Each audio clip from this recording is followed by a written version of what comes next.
Good morning all of you. मैं doctor Yogesh Yadav आज आप लोगों को यूपी पीसीएस प्री एग्ज़ाम 2022 के अंतर्गत टेस्ट सीरीज नंबर 15 के बारे में जानकारी प्रदान करूंगा। उससे पहले please like, subscribe and share my YouTube channel target with doctor Yogesh Yadav.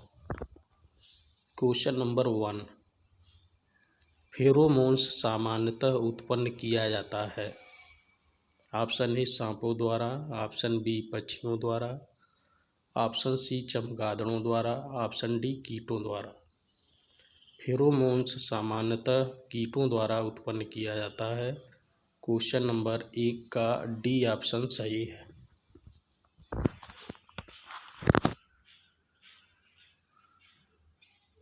कीटों द्वारा। क्वेश्चन नंबर 2, कौन प्रथम जनजातीय लोकसभा अध्यक्ष थे? Option A GV Mavalankar, option B GMC Balayogi, option C Manohar Joshi, option D PA Sangma. PA Sangma प्रथम जनजातीय लोकसभा अध्यक्ष थे। क्वेश्चन नंबर 2 का डी ऑप्शन सही है।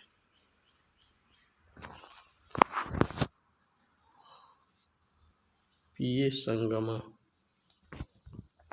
प्रथम जनजातीय लोकसभा अध्यक्ष थे।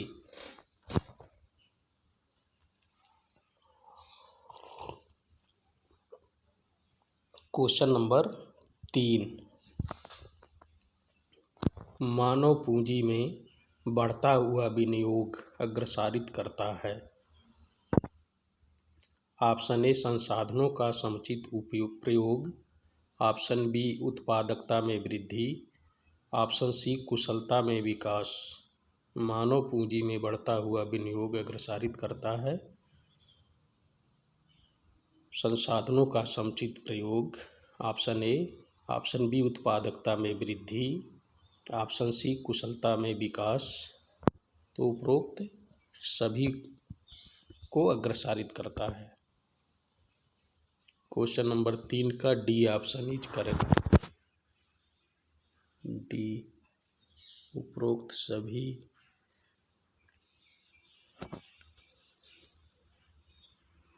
क्वेश्चन नंबर 4, राष्ट्रीय ग्रामीण पेयजल कार्यक्रम एक हिस्सा है। ऑप्शन ए सामाजिक सुरक्षा कार्यक्रम का, ऑप्शन बी भारत निर्माण का, ऑप्शन सी स्वर्ण जयंती ग्राम स्वरोजगार योजना का, ऑप्शन डी गरीबी निवारण कार्यक्रमों का। राष्ट्रीय ग्रामीण पेयजल कार्यक्रम एक हिस्सा है भारत निर्माण का। क्वेश्चन नंबर 4 का बी ऑप्शन सही है।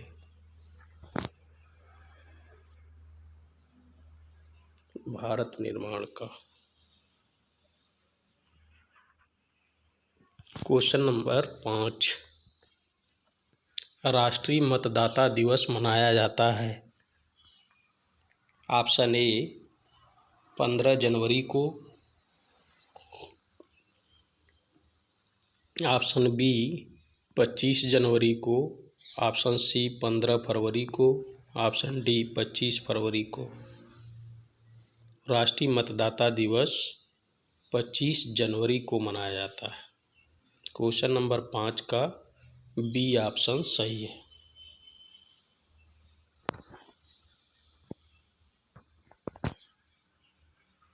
पच्चीस जनवरी को मनाया जाता है।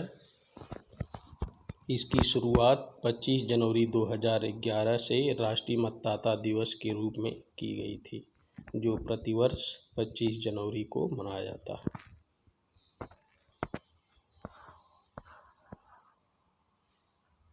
क्वेश्चन नंबर 6, एशिया की धुरी विदेश नीति की रणनीति है। ऑप्शन ए भारत की, ऑप्शन बी जापान की, ऑप्शन सी चीन की, ऑप्शन डी यूएसए की। एशिया की धुरी विदेश नीति की रणनीति है यूएसए की। क्वेश्चन नंबर 6 का डी ऑप्शन सही है।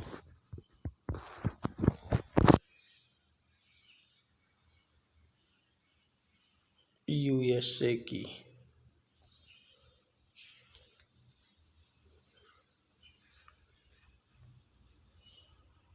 क्वेश्चन नंबर 7, ख्वाजा मोइनुद्दीन चिश्ती किसके शिष्य थे? ऑप्शन ए ख्वाजा अब्दाल चिश्ती के, ऑप्शन बी शाह वली उल्लाह के, ऑप्शन सी मीर दर्द के, ऑप्शन डी ख्वाजा उस्मान हरूनी के। ख्वाजा मोइनुद्दीन चिश्ती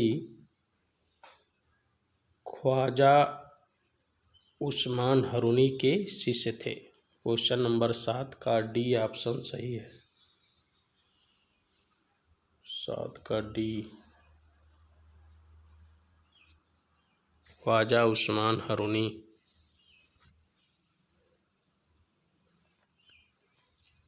क्वेश्चन नंबर 7 हो गया। क्वेश्चन नंबर 8, दस्तार बंदान कौन कहलाते थे? ऑप्शन ए सूफी संत, ऑप्शन बी खान, ऑप्शन सी मलिक, ऑप्शन डी उलेमा। दस्तार बंदान उलेमा कहलाते थे। क्वेश्चन नंबर 8 का डी ऑप्शन सही है, डी उलेमा। उलेमा दस्तार बंदान कहलाते थे। क्वेश्चन नंबर 9, अबुल फजल द्वारा अकबरनामा पूरा किया गया था। ऑप्शन ए 7 वर्षों में, ऑप्शन बी 8 वर्षों में, ऑप्शन सी 9 वर्षों में, ऑप्शन डी 10 वर्षों में। अबुल फजल द्वारा अकबरनामा को 7 वर्षों में पूरा किया गया था। क्वेश्चन नंबर 9 का ए ऑप्शन इज करेक्ट। 7 वर्षों में पूरा किया गया था।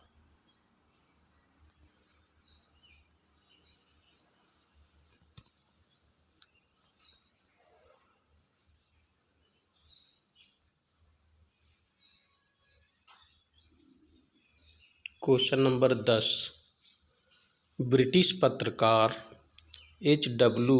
नेविन्सन जुड़े थे। ऑप्शन ए असहयोग आंदोलन से, ऑप्शन बी सविनय अवज्ञा आंदोलन से, ऑप्शन सी स्वदेशी आंदोलन से, ऑप्शन डी भारत छोड़ो आंदोलन से। क्वेश्चन नंबर 10 का सी ऑप्शन सही है। ब्रिटिश पत्रकार H.W. नेविन्सन स्वदेशी आंदोलन से जुड़े थे। 10 का सी।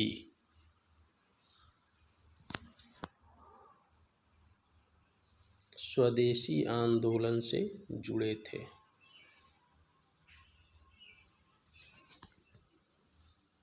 क्वेश्चन नंबर 11, इंडियन ओपिनियन पत्रिका के प्रथम संपादक थे। इंडियन ओपिनियन पत्रिका के प्रथम संपादक थे। Option A M.K. Gandhi, option B Albert Best, option C Mahadev Desai, option D Mansukh Lal Nazar. Indian opinion पत्रिका के प्रथम संपादक मनसुख लाल नजर थे। क्वेश्चन नंबर 11 का D option is correct.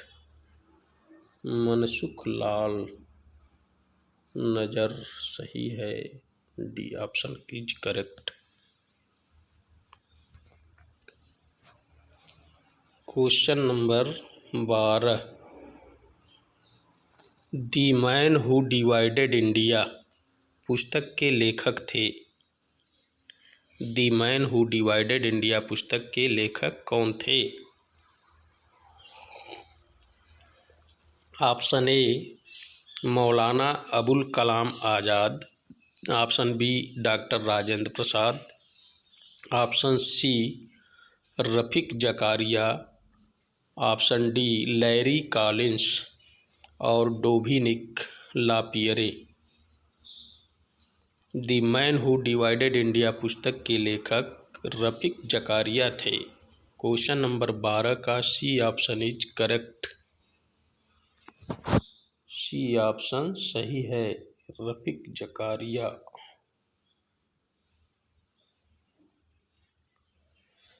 The man who divided India पुस्तक के लेखक रफीक जकारिया जी थे। क्वेश्चन नंबर 13, संविधान सभा के संवैधानिक सलाहकार थे।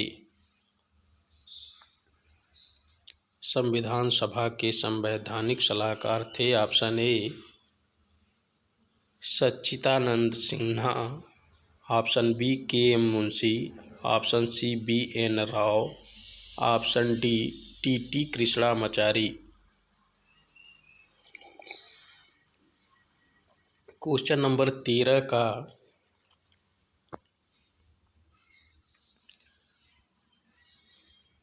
सी ऑप्शन इज करेक्ट। संविधान सभा के संवैधानिक सलाहकार बी एन राव थे। बी एन राव थे।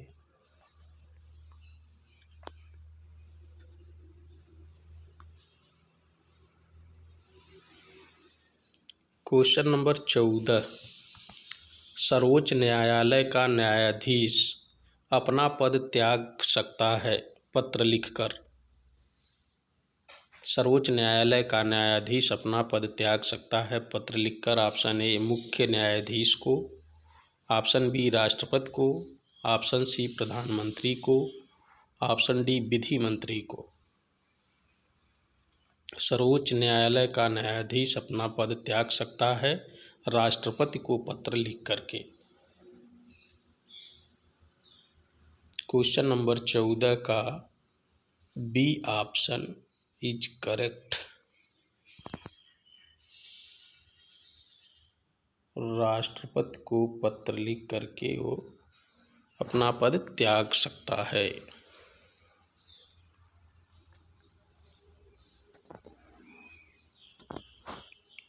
क्वेश्चन नंबर 15, निर्वाचन आयुक्त हटाया जा सकता है।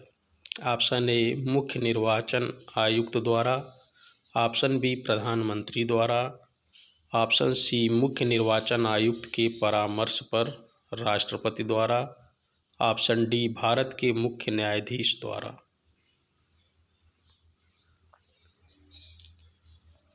निर्वाचन आयुक्त हटाया जा सकता है मुख्य निर्वाचन आयुक्त के परामर्श पर राष्ट्रपति द्वारा। क्वेश्चन नंबर 15 का C option is correct.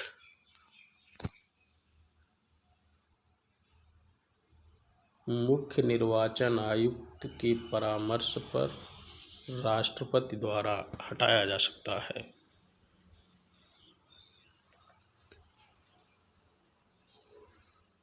Question number 16, निम्नलिखित में से कौन एक संवैधानिक संस्था नहीं है। ऑप्शन ए वित्त आयोग, ऑप्शन बी योजना आयोग, ऑप्शन सी लोक सेवा आयोग, ऑप्शन डी चुनाव आयोग। क्वेश्चन नंबर 16 का बी ऑप्शन सही है। योजना आयोग संवैधानिक संस्था नहीं है, क्योंकि योजना आयोग का गठन 15 मार्च 1950 को किया गया था और 15 मार्च 1950 से लेकर अब तक भारत का प्रधानमंत्री ही इसका अध्यक्ष होता है योजना आयोग का। 2015 में इसका नाम बदल करके नीति आयोग कर दिया गया। तो योजना आयोग संवैधानिक संस्था नहीं है, बाकी सभी संवैधानिक संस्थाएं हैं। वित्त आयोग, लोक सेवा आयोग और चुनाव आयोग ये संवैधानिक संस्थाएं हैं, लेकिन योजना आयोग संवैधानिक संस्था नहीं है। क्वेश्चन नंबर 16 का बी ऑप्शन इज करेक्ट। योजना आयोग संवैधानिक संस्था नहीं है, इसका अध्यक्ष योजना आयोग का भारत का प्रधानमंत्री होता है। अब इसका नाम परिवर्तित करके नीति आयोग कर दिया गया है 2015 से।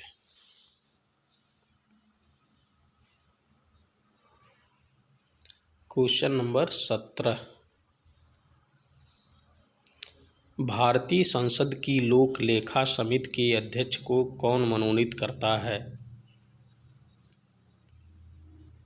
ऑप्शन 1 लोकसभा का अध्यक्ष, ऑप्शन बी प्रधानमंत्री, ऑप्शन सी राष्ट्रपति, ऑप्शन डी राज्यसभा के सभापति। भारतीय संसद की लोक लेखा समिति के अध्यक्ष को लोकसभा का अध्यक्ष मनोनीत करता है। क्वेश्चन नंबर 17 का A option is correct.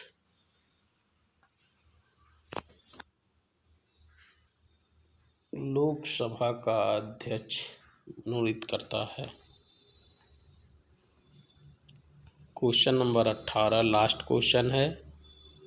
Bharat के राष्ट्रपति पर महाभियोग चलाने के लिए कम से कम कितने दिन पूर्व की सूचना देना आवश्यक होता है?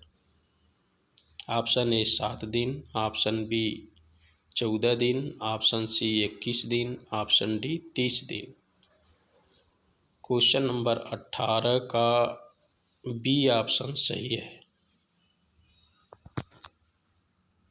भारत के राष्ट्रपति पर महाभियोग चलाने के लिए कम से कम 14 दिन पूर्व की सूचना दिया जाना आवश्यक होता है। 14 दिन पूर्व। Thanks all of you.